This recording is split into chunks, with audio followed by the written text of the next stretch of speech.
নেচে নেচে চলেছে, নেচে নেচে চলেছে, নেচে নেচে চলেছে, নেচে নেচে চলেছে, রাই অঙ্গে অঙ্গ দিয়ে নেচে নেচে চলেছে, রাই অঙ্গে অঙ্গ দিয়ে নেচে নেচে চলেছে, রাই অঙ্গে অঙ্গ দিয়ে নেচে নেচে চলেছে, নেচে নেচে চলেছে, নেচে নেচে চলেছে।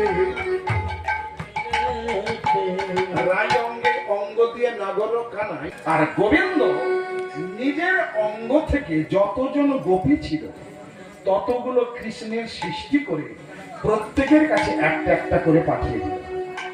তাই তারা করলো কি,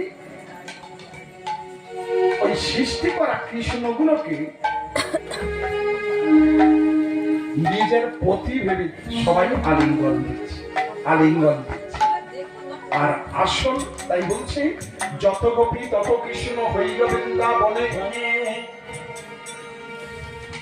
যত গোপী তত কৃষ্ণ হইল বৃন্দাবনে, গোবিন্দ দাস হরে যুগল নয়নে। আর গোবিন্দ আসলে কি করছে, ওই সবাই যখন দুজন